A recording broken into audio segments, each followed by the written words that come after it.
जी को लाल सलाम, लाल सलाम, लाल सलाम, कमरेड दीपंकर जी को लाल सलाम, लाल सलाम, लाल सलाम, कमरेड दीपंकर जी को लाल सलाम, लाल सलाम, लाल सलाम, कमरेड दीपंकर भट्टाचार्य को लाल सलाम, लाल सलाम।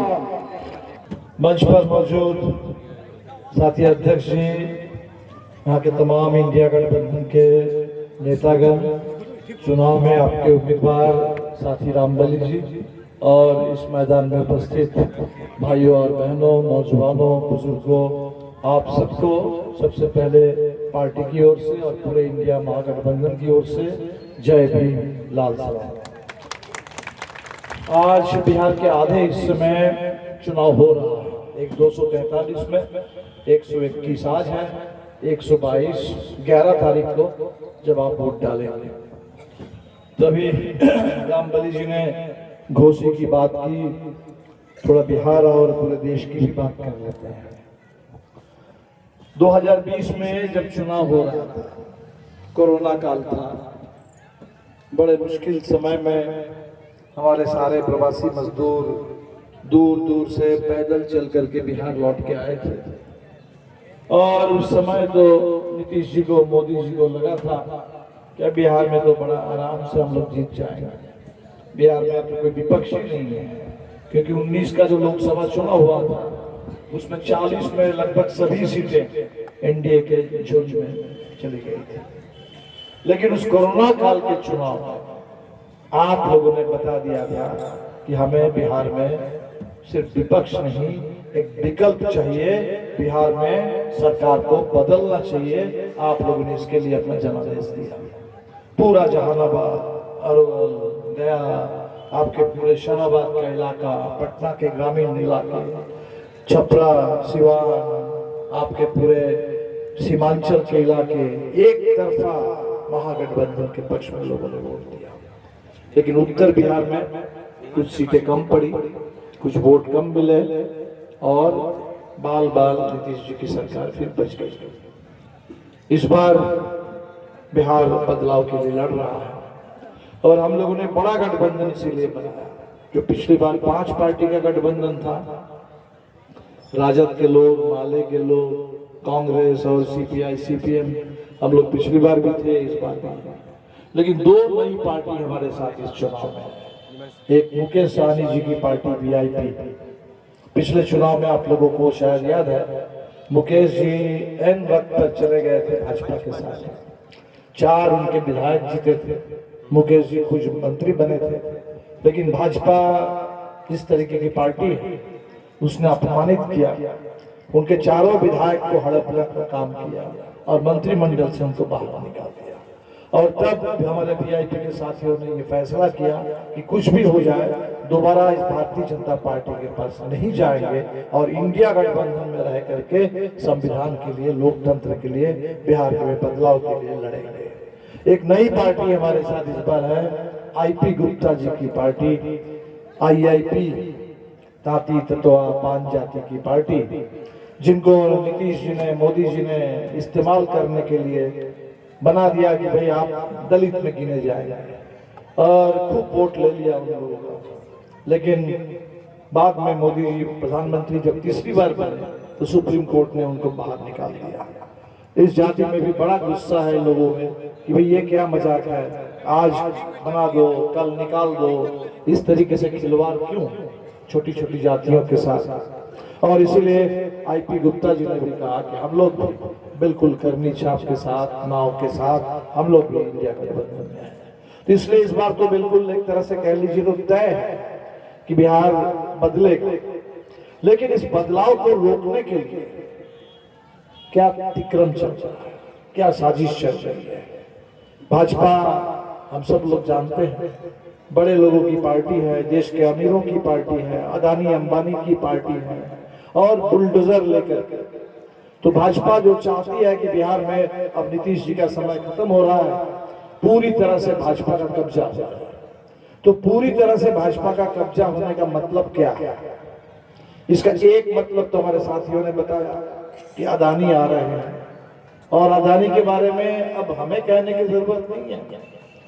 कल 2-3 दिन से मैं सुन रहा हूं भाजपा के ही पुराने नेता मंत्री आर.के. सिंह साहब जो मोदी जी के मंत्रिमंडल में ऊर्जा मंत्री थे, उनको पता है भाजपा के अंदर की खबरें उनके पास है। उन्होंने कहा कि पीर पैंती में जो अदानी को दे दिया गया पावर प्लांट के नाम पर, इसमें 62,000 करोड़ का घोटाला है, जिसकी सीबीआई से जांच होनी चाहिए। क्यों बोल रहे हैं? क्योंकि अदानी को एक तरफ तो 1050 एकड़ जमीन दे दी गई 1 रुपए के लीज पर, वहाँ गांव है, लोग बसे हुए हैं, खेती की जमीन, अच्छी खेती होती है, उपजाऊ जमीन है, सब बर्बाद हो जाएगा। और लाखों पेड़ लगे हुए हैं, दशकों से आम के, लीची के, सागवान के सारे पेड़ काट दिए जा रहे हैं अदानी के नाम। जो हमारे मोदी जी कहते हैं एक पेड़ माँ के नाम, एक पेड़ लगाओ माँ के नाम, और इधर अदानी के नाम लाखों पेड़ काटने की पूरी तैयारी चल रही है। तो ये तो सिक्के का एक पहलू है। सिक्के का जो दूसरा पहलू है वो है कि अदानी के वहां जितनी बिजली पैदा होगी वो बिजली बिहार सरकार 6 रुपए से भी ज्यादा यूनिट खरीद लेगी। अदानी को जमीन मुफ्त में और बिजली महंगी, 6 रुपए यूनिट सरकार बिजली खरीदेगी। और इसीलिए आज भाजपा के भी पूर्व मंत्री कह रहे हैं कि भाई बड़ा घोटाला हुआ है। तो एक तरफ तो भ्रष्टाचार है, चारों तरफ भ्रष्टाचार का बोलबाला होगा। दूसरा, ये जो कहते हैं जंगल राज का डर दिखाते हैं कि भाई जंगल राज आ जाएगा, जंगल राज आ जाएगा, लेकिन चल क्या रहा है बिहार में आज? 30 अक्टूबर के दिन उनको याद है, हम सिवान में थे। सिवान में एक जगह है दरोंदा, एक विधानसभा सीट है, वहां से हमारे किसान नेता अमरनाथ यादव जी लड़ रहे हैं। उनके लिए चुनाव प्रचार करने में गया था, तो सुबह सुबह खबर मिली कि दरोंदा थाने के जो थानेदार है एएसआई अनिरुद्ध पासवान जी हैं, घर के बाहर खेत में उनकी लाश मिली है, हत्या हो गई, थानेदार की हत्या हो रही है। और शाम होते होते खबर आ गई मोकामा से कि दुलरचंद यादव जी जो इस बार प्रशांत किशोर जी की पार्टी के लिए चुनाव प्रचार कर रहे थे, जन सुराज पार्टी के लिए, किस तरह से उसकी हत्या कर दी गई। गोली मार करके नहीं, गोली मारने से लोग गिर गए, और गोली से जब गिर गए तब ये जो आजकल इन लोगों का हो गया है, बड़े लोगों के पास इतना अहंकार। उत्तर प्रदेश के लखीमपुर में भी हमने देखा कि किसानों को रौंद के, गाड़ी से रौंदते हुए मार दिया गया। बिल्कुल दुलरचंद जी के साथ वही किया, पहले गोली और फिर ऊपर से गाड़ी चला करके निशंस तरीके से उनकी हत्या कर दी गई। इस बात को समझिए, थानेदार की हत्या, यहाँ दुलरचंद यादव जी की हत्या। पटना शहर में चले जाइए तो सबसे बड़े व्यापारी गोपाल खेमका जी, उनकी हत्या। पारस अस्पताल में चले जाइए तो सुबह के 7 बजे 4-5 नौजवान आ जाते हैं, बस आराम से गोली मार के चले जाते हैं। और कल तो पूर्णिया से भी खबर मिली, कुशवाहा जाति का परिवार, उस पूरे परिवार में माँ, बाप और पिताजी के साथ उस परिवार की बेटी, तीनों की अस्वाभाविक मौत है। कैसे मौत हुई बताना मुश्किल है, जांच होनी चाहिए। तो कोई सुरक्षित नहीं है, कोई सुरक्षित नहीं है। मुजफ्फरपुर में दलित बेटी का बलात्कार होता है, इलाज भी मुजफ्फरपुर में नहीं होता है, पटना लाना पड़ता है। पीएमसीएच में मंगल पांडे जी यहाँ बिहार के स्वास्थ्य मंत्री हैं, पीएमसीएच में एक बेड नहीं मिलता, और एम्बुलेंस में बस तरफ तरफ करके बेटी की मौत हो जाती है। तो बेटी बचाओ बेटी पढ़ाओ का नारा है। चुनाव में 10,000 रुपए दे करके मुंह बंद करने की, वोट खरीद लेने की साजिश है, कोशिश है। लेकिन स्थिति क्या है? स्थिति यही है कि सब कोई इस समय बदलाव के पक्ष में है, कोई सुरक्षित नहीं है। और बिहार में क्या लौटा कर लाना चाहते हैं, वो हमारे साथियों ने कहा कि इधर तो अनंत सिंह है। चलो अनंत सिंह तो बात समझ में आती है, अनंत सिंह है, लेकिन अनंत सिंह तो अकेले नहीं है, साथ में ललन सिंह जी, ललन सिंह जी भी है। अब नीतीश जी की पार्टी बदलने लगी है, वो पार्टी अब कैसी पार्टी बन रही है अब सब लोग देख रहे हैं। और वो खुलेआम कह रहे हैं, केंद्र के मंत्री है, खुलेआम कह रहा है कि भाई लोगों को घर से निकलने मत दो, घर में रोक के रखो, मंत्री जी कह रहे हैं। तो बिहार में करना क्या चाहते हैं? करना क्या चाहता है, बिहार को कहां ले जाना चाहते हैं फिर? जिस पुराने और जो सामंती बिहार था, जहां पूरा सामंती रोक दाग, सामंती दबंगई, जिससे लड़ते हुए हम सब लोगों ने लड़ा, लंबी लड़ाई हम लोगों ने, माले ने पूरे लाल झंडा लेकर के पूरे मध्य बिहार में सामंती ताकत का जो पूरा दबदबा था उसको कम करने का, उसको खत्म करने का काम पूरे कॉमरेड राम नरेश राम, मास्टर जगदीश, रामेश्वर यादव के नेतृत्व में वो जो सिलसिला शुरू हुआ भोजपुर के इकबारी से, कभी रुका नहीं। और गांव गांव में जमीन के लिए, मर्यादा के लिए, मान सम्मान के लिए, मजदूरी के लिए, महिलाओं के लिए, यहाँ के दलितों के लिए, पिछड़ों के लिए, सबके लिए लड़ाई जो माले ने शुरू किया। आगे चल करके लालू जी आए, मुख्यमंत्री बने, बिहार बदलने लगा। वो जो बिहार में बदलाव हो रहा था, इस बदलाव को ही बुलडोजर से रोक देना चाहता है। एक तरफ बदलाव, एक तरफ ये बुलडोजर है जो सत्ता का घमंड। आपको बहुत दूर जाने की जरूरत नहीं है। आप देखिए कि बिहार में अभी कुछ दिन पहले जब नीतीश जी हम लोगों के साथ आए थे, हम लोगों ने गिनती करवाई कि बिहार में किस जाति की कितनी आबादी है।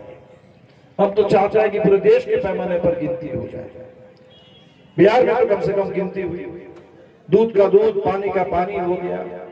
किसकी कितनी आबादी है, किसकी कितनी संख्या है, सबको मालूम है। सबको जब मालूम है तो बिहार विधानसभा से प्रस्ताव पारित हुआ कि आरक्षण बढ़े। ये 50% की नकली सीमा क्यों रोकना चाहते हैं? क्यों कहना चाहते हैं कि भाई आरक्षण जो है 50% से आगे नहीं बढ़ेगा? क्यों? हमारी आबादी इतनी है, हमारी जरूरतें इतनी हैं, गरीबी इतनी है, पूरे बिहार में बेरोजगारी इतनी है, तो हमें आरक्षण का अब क्यों अवसर रोकना चाहते हैं? तो बिहार विधानसभा से पारित हुआ कि आरक्षण बढ़ेगा, 65% होगा। 65% आरक्षण का मतलब जो दलित के लिए अभी 16 है वो 20 हो जाएगा। हमारे राजकुमार जी आए हैं झारखंड से, झारखंड अलग हो गया, अलग होने के बाद आदिवासियों की संख्या बिहार में अभी कम है, फिर भी सिर्फ 1% का आरक्षण है। हम लोगों ने कहा कि आदिवासी के लिए भी 2% होगा। अति पिछड़ी जातियां हैं बिहार में, उन अति पिछड़ी जातियों की बड़ी आबादी है, बड़ी तादाद है, और आपने सिर्फ 18% आरक्षण रखा है। हम लोगों ने तय किया कि 18 नहीं, ये 25% का होगा। और जो अन्य पिछड़ी जातियां हैं उनके लिए भी 15% है, वो भी तय हुआ कि 18% से 65% हो जाना चाहिए था। बिहार विधानसभा से जब पारित हुआ तो लागू हो जाना चाहिए था, नहीं हुआ। क्यों नहीं हुआ? वही भाजपा नहीं चाहती। भाजपा अगर चाहती, मोदी जी अगर चाहते, हमेशा खूब बात करते हैं कि हम ओबीसी के लिए हैं, ईबीसी के लिए हैं, महादलित के लिए हैं। अगर अब है तो जो पटना विधानसभा से प्रस्ताव पारित हुआ उस पर संसद में मोहर क्यों नहीं लगी? और संसद में मोहर लगा करके वो संविधान के 9वीं अनुसूची में क्यों नहीं डाला गया? पूरे तमिलनाडु में लोगों को 69% आरक्षण मिलता है और कोई कोर्ट कुछ नहीं कहता, क्योंकि वहां 9वीं अनुसूची में डाला हुआ है, दर्ज है। तो बिहार के आरक्षण को संविधान के 9वीं अनुसूची में आपने क्यों नहीं दर्ज कर दिया? बिहार को 65% आरक्षण से क्यों आप वंचित कर रहे हैं? ये सवाल। और इस सवाल का अगर आपको जवाब चाहिए, इसको समझना चाहते हैं, तो आपको और कुछ नहीं करना होगा। भाजपा के जो उम्मीदवारों की सूची, उस सूची को एक बार देख लीजिए। 101 उम्मीदवार है, कम नहीं है। 243 में भाजपा के 101 उम्मीदवार है।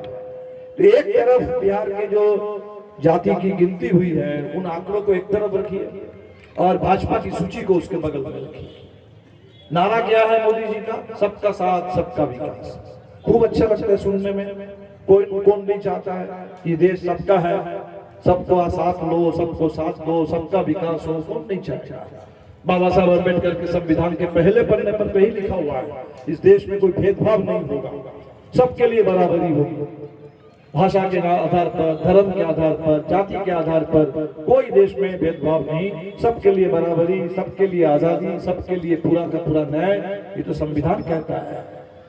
लेकिन सबका साथ, सबका विकास का नारा, उम्मीदवारों की सूची देखिए। पूरे बिहार में 101 उम्मीदवार में एक भी मुसलमान आपको नहीं मिलेगा, एक भी नहीं। मुसलमानों की आबादी पूरे बिहार में कम से कम 16% है। तो 16% की आबादी एक उम्मीदवार नहीं। इतनी नफरत क्यों? क्यों आपको? क्या मुसलमान इस देश के हिस्सा नहीं है? क्या 1857 की लड़ाई में जब कुंवर सिंह लड़ रहे थे उस समय बेगम हजरत महल नहीं लड़ रही थी, पीर अली नहीं लड़ रहे थे? क्या इस देश की आजादी के लिए जब भगत सिंह शहादत दे रहे थे उस समय अशफाकुल्लाह भी शहीद नहीं हो रहे थे? एक से एक लोगों ने शहादत दी, देश के लिए लड़ने का काम किया। आज भी इस देश के लिए मर मिटते हैं लोग, आज भी देश के लिए पूरी मेहनत करते हैं। और आपको इतनी नफरत है कि एक भी आपको एमएलए के लिए कैंडिडेट नहीं चाहिए, एक भी मंत्री नहीं चाहिए, एक भी आप नहीं देखना चाहते हैं। खुलेआम कहते हैं कि हमें उनका वोट नहीं चाहिए, इतनी नफरत। तो ये तो एक बात है, ये भी सिक्के का एक पहलू है। और इस सिक्के का भी जो दूसरा पहलू है उसको भी लगे हाथ देख लीजिए। 16% मुस्लिम आबादी है, उनके लिए एक भी कैंडिडेट नहीं है। लेकिन 4 बिहार में जातियां हैं जिनकी आबादी भी 16% ही है।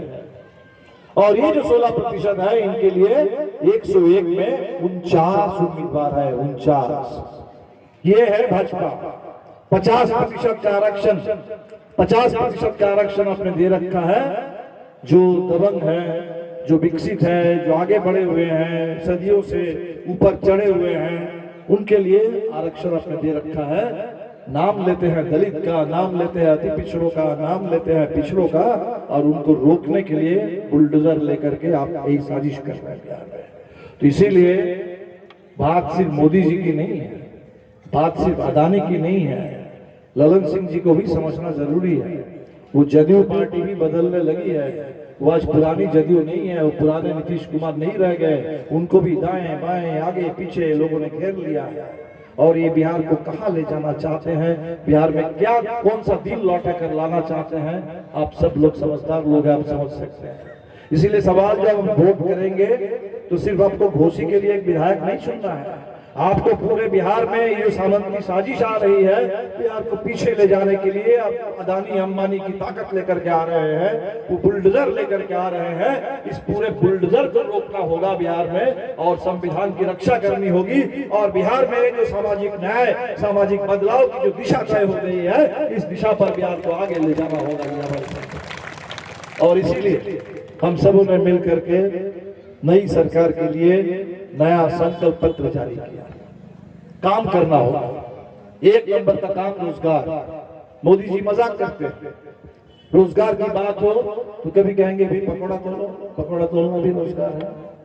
अभी इस चुनाव में आए हैं और बिहार के नौजवानों से क्या कह रहे हैं, मजाक कर रहे हैं, कह रहे भैया आपको तो हम बेरोजगार नौजवानों को हम 1000 रुपए का भत्ता दे रहे हैं, आपको और क्या चाहिए? 1000 रुपए का भत्ता लो, हमारे अंबानी जी का जियो का डेटा डाउनलोड कर लो। हालांकि जियो का डेटा भी अब महंगा हो रहा है, बहुत महंगा हो रहा है, बहुत तेजी से भाग रहा है वो भी, लेकिन कह रहे हैं कि जियो का डेटा डाउनलोड करो और डाउनलोड करके रील बनाओ और पैसा कमाओ और मस्त रहो। अब क्या चाहिए?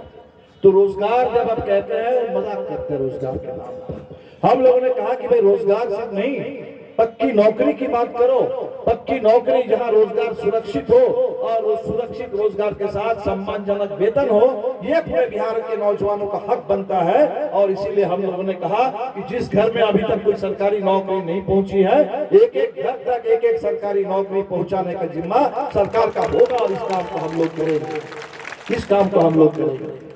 तब कहते हैं कि पैसे कहां से आए? पैसे कहां से आते हैं?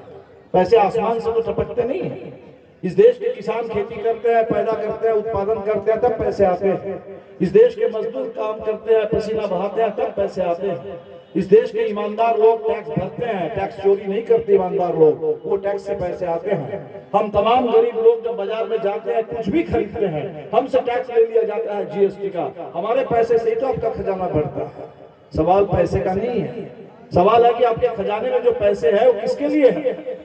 अगर आप चाहते हैं कि अदानी के लिए, अदानी को मुफ्त में जमीन दे देंगे, सब पैसा अदानी पर लुटा देंगे, तो ये एक रास्ता हुआ। सब पैसा अदानी के लिए, सब पैसा अरबपतियों के लिए, खरबपतियों के लिए, धन कुबेर के लिए, धन पशुओं के लिए, अमीरों के लिए सारा पैसा लुटा दिया। और दूसरा रास्ता हो सकता है कि नहीं, हमारे खजाने में जो पैसा है उस पैसे पर सबसे पहला हक हिंदुस्तान के गरीबों का बनेगा, बिहार के किसानों का बनेगा, नौजवानों का बनेगा, महिलाओं का बनेगा, बेरोजगारों का बनेगा। ये सवाल तो पैसे का नहीं है, सवाल राजनीति का है, सवाल आपकी नीति का है, आपकी नियत का है, आप चाहते क्या है। तो हम लोगों ने तय कर दिया कि हम तो यही चाहते हैं कि बिहार में पक्की नौकरी हो। मोदी जी नहीं चाहते। रेलवे में सबसे ज्यादा नौकरी मिलती थी, लोग परीक्षा देकर के रेलवे में पक्की नौकरी लेते थे, और आज देखिएगा रेलवे में छटनी हो रही है, कटौती हो रही है, और आए दिन आपको पता चलेगा कि दुर्घटना हो रही है। क्यों दुर्घटना हो रही है? क्योंकि काम करने वाले नहीं है, सुरक्षा के लिए जितने कर्मचारी चाहिए वो नहीं है। सेना के लिए हमारे नौजवान दौड़ लगाते थे कि भाई सेना में पक्की नौकरी मिल जाएगी, 20 साल 25 साल काम करेंगे और देश के लिए अगर जान भी दे देंगे तो उनको कम से कम भरोसा रहता था कि हम अगर मर भी जाएंगे हमारे परिवार का देख रेख सरकार करेगी, पेंशन मिलेगा और हमारे परिवार के लिए हमें कोई चिंता नहीं करनी है। आपने क्या कर दिया? अग्निवीर 22 साल के नौजवान को 22 साल के नौजवान को अब रिटायर करा करके उनको रिटायरमेंट का सर्टिफिकेट देकर के घर लौटा रहे हैं। जिस समय एक नौजवान के सामने सपना होता है, भविष्य के बारे में सोचता है, आगे वाले 40-50 साल के लिए सोचता है, उसको आप रिटायर करके घर भेजते हैं। तो हम लोगों ने कहा कि नहीं, बिहार में ये नहीं चलेगा। पक्की नौकरी, जो भी लोग सरकार के लिए काम कर रहे हैं, बहुत लोग सरकार के लिए काम कर रहे हैं, जो रसोईया बहनें हैं किनके लिए काम कर रही हैं, बच्चों को खाना बना करके खिला रही है, स्कूल चल रहा है, सरकार के लिए काम कर रही है। आशा की बहनें हैं, कोरोना काल में जान की बाजी लगा करके जिन्होंने बिहार को बचाने का काम किया, सरकार के लिए काम करती हैं। हमारे जो नौजवान स्कूल में रात में पहरा देते हैं, रात की प्रहरी है, सरकार के लिए काम करते हैं। लोहिया स्वच्छता मिशन वाले, सफाई कर्मचारी लोग, सारे नौजवान ही बिहार को साफ रखने के लिए काम कर रहे हैं, सरकार के लिए काम कर रहे हैं। तो जो भी लोग, अभी हमने देखा कि बिहार में जो भूमि सर्वे हो रहा था, तो भूमि सर्वे में जो इंजीनियर नौजवान सब थे, डिग्री वाले, डिप्लोमा वाले सब इंजीनियर थे, हजारों की तादाद में, लोगों ने कहा कि हमें पक्की नौकरी चाहिए। जैसे इन्होंने कहा कि नौकरी पक्की करो, लाठी चाहिए, इनको बर्खास्त कर दिया गया कि पक्की नौकरी की बात करोगे तो आपको हम निकाल देंगे, बर्खास्त कर देंगे। भाजपा के दफ्तर में चले गए थे वो ज्ञापन देने के लिए, भाजपा और जदयू के दफ्तर के बाहर पटना में देखिएगा कि पूरा स्थायी पुलिस का पूरा बंदोबस्त कर दिया गया ताकि कोई नौजवान वहां पहुंच ना सके, कोई अपनी आवाज ना बुलंद कर सके। तो हम लोगों ने तय किया कि बिहार में जो भी लोग सरकार के लिए काम कर रहे हैं, सरकार भी उनके लिए काम करेगी, उनके काम को सरकारी काम मानेगी और उनके लिए कोई आउटसोर्सिंग नहीं, कहीं कोई संविदा पर नहीं, उनको सीधा सरकारी कर्मी मान करके सरकार वेतन देगी। अब देखिए सरकारी काम है कि नहीं बिहार में? आप देखिए, कोई भी सरकार तय कर ले कि बिहार में शिक्षा की व्यवस्था करना वो सरकार का काम है, ये प्राइवेट के पास भेजते हो महंगी शिक्षा। लग रहा है कि शिक्षा भी कोई कारोबार है, व्यापार है। बाबा साहब ने कहा था कि शिक्षित बनो, संघर्ष करो, संगठित रहो, गरीबों के लिए शिक्षा चाहिए। आप शिक्षा के लिए नहीं करेंगे। स्वास्थ्य किसका काम है? क्या ये सब प्राइवेट अस्पतालों का काम है? कि हम पैसे लेकर के जाकर के हम अपना इलाज कराएंगे? कोरोना काल ने क्या बताया? कोरोना काल ने बताया कि आपके जेब में भले आयुष्मान भारत का कार्ड हो, कोई कहता है कि 20 लाख का आपको बीमा है, चलो ठीक है, 20 लाख के बीमा से क्या होगा? जिस समय आपको एक एम्बुलेंस की जरूरत है, उस समय अगर आपके पास वो एम्बुलेंस नहीं है, जिस समय आपको ऑक्सीजन चाहिए वो ऑक्सीजन का सिलेंडर अगर नहीं है, जिस समय आपको अस्पताल में एक बेड चाहिए उस समय अगर अस्पताल में आपके पास बेड नहीं है, तो आलीशान बड़े बड़े अस्पताल बन जाए और आपके पास एक बीमा का कार्ड दे दिया जाए, उससे क्या होगा? तो बिहार में सरकार अगर तय कर ले कि बिहार में स्वास्थ्य की गारंटी करना, बिहार में पूरे शिक्षा की गारंटी करना, बिहार के तमाम लोगों को नागरिक सुविधाएं मिले, पूरे पटना शहर में बड़े बड़े फ्लाईओवर बना दिए हैं, खूब फ्लाईओवर की चर्चा है, चकाचक, वहां लिखा हुआ है आई लव चकाचक पटना, आई लव चकाचक पटना। तो पटना चकाचक है, वहां क्या कहते हैं आजकल, मेरीन ड्राइव विकास हो गया। फ्लाईओवर से जैसे ही आप नीचे उतरते हैं, जैसे ही नीचे उतरते, अभी 3 दिन बारिश हो गई थी, अब पूरे पटना शहर में गड्ढे कीचड़, पूरे पटना शहर की क्या स्थिति है?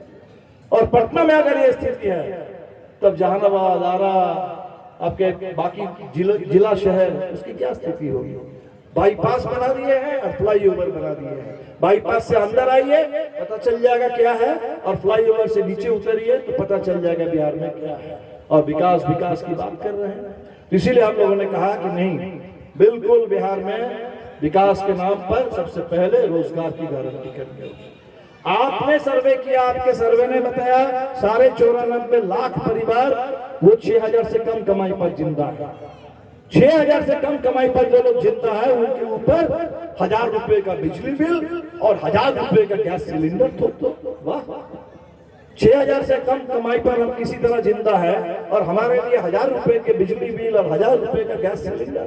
हम लोगों ने जब बार बार कहा कि नीतीश जी 200 यूनिट बिजली फ्री करिए, तो कहते थे कि नहीं 200 यूनिट नहीं कर पाएंगे, नहीं करेंगे, एक भी यूनिट फ्री नहीं करेंगे।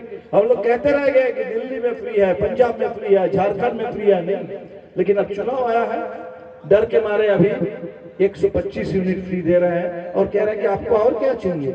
कुछ भाजपा के नेता, जदयू के नेता कह रहे हैं ये नमक हराम लोग हैं, बिजली भी हम सब फ्री में ले रहे हैं, और वोट अगर नहीं देगा तो उनका कनेक्शन काट देना, उनको फिर अंदर में कर देना। ये बिजली आप दे रहे हैं क्या? ये बिजली का पैसा आपका है कि बिहार का है? बिहार देश का है, देश के गरीबों का है, खजाने का पैसा। और आप कह रहे हैं कि हमें वोट अगर नहीं मिलेगा तो बस बिजली का कनेक्शन काट देना। हम लोगों ने कहा कि बिहार के गरीबों का, बिहार के किसानों का बिल्कुल हक बनता है 200 यूनिट बिजली फ्री, और इंडिया गठबंधन ने कह दिया 200 यूनिट बिजली फ्री, 500 रुपए का सिलेंडर, 500 रुपए का सिलेंडर। जो हमारे महिलाओं के साथ अभी 10,000 रुपए की बातें हो रही है, मैं थोड़ा पूछ लेता हूँ, और बहनें बैठी हुई हैं, अगर आपके खाते में 10,000 आया है तो जरा हाथ उठा के बता देना। कितने हाथ उठते हैं मैं देख लेता हूँ। सच बता दीजिए, कोई पैसा नहीं, पैसा आप ही का है, रहेगा। अगर आया है तो बता दीजिए ताकि मैं समझ जाऊं कि कितने लोगों को मिला है पैसा। आया है 10,000 किसी के खाते में? नहीं आया, 1-2 हाथ उठ रहा है। हल्ला लेकिन खूब हो रहा है, पैसा नहीं आया, हल्ला कर दिया पूरी दुनिया में कि बारे बिहार में तो तय हो गया, सारे महिलाएं जो है अब बिल्कुल एकदम बहुत खुश है, बम बम है, पूरा नीतीश जी को, मोदी जी को ही लोग वोट दे देंगे, 10,000 रुपए मिला है। लेकिन मामला क्या है? जो 2 लाख देना था गरीबों को, जो नीतीश जी ने कहा था कि 2 लाख देंगे 94 लाख परिवार को, दिया नहीं। वही 2 लाख के एवज में अभी 10,000 दे रहे हैं। और 10,000 का साथ मैं तो महिलाओं को सलाम करता हूं, क्योंकि महिलाओं ने जो नारा दिया कि ठीक है आप 10,000 दे रहे हैं, वो हमारा हक का पैसा है, लेकिन 10,000 में दम नहीं, कर्ज माफी से कम नहीं। हमारे ऊपर जो कर्ज का बोझ आपने लाद दिया है, जो माइक्रो फाइनेंस कंपनी के रंगदार है, ये जो दबंगई कर रहे हैं, नए महाजन आ गए हैं गांव में, रात 12 बजे भी घर में आके तंग करते हैं, भैंस खोल के ले जाते हैं, महिलाओं को आत्महत्या करने के लिए मजबूर होना पड़ रहा है, घर छोड़ करके भागने के लिए विवश होना पड़ रहा है। हमें तो कर्ज से मुक्ति चाहिए। तो ये कर्ज, और इसीलिए हम लोगों ने इंडिया गठबंधन से क्या तय किया? हमने तय किया कि ये जो पूरे माइक्रो फाइनेंस कंपनी वाले हैं, इनकी गुंडागर्दी हम चलने नहीं देंगे। इनको कानून के तहत काम करना होगा। इनकी दबंगई पर, इनके गुंडाई पर, इनके पूरे महाजन का जो पूरे रंगदारी है, इस पर हम रोक लगाएंगे। दूसरा, जो आपको कर्ज मिल रहा है उस कर्ज पर कोई आपको ब्याज नहीं होगा। तीसरा, सवाल कर्ज का नहीं है, सवाल खर्च का है। आप खर्च कर सके जरूरत के हिसाब से, परिवार का जो खर्च है उस खर्च में सरकार आपको मदद करेगी। और इसीलिए जो 2,500 रुपए जो हमारे राजकुमार जी ने कहा, भाजपा वाले भी कहते हैं लेकिन देते नहीं है। दिल्ली में उन्होंने कहा था, महाराष्ट्र में कहा था, दिया नहीं, लेकिन झारखंड में हम लोगों ने कहा पैसा मिल रहा।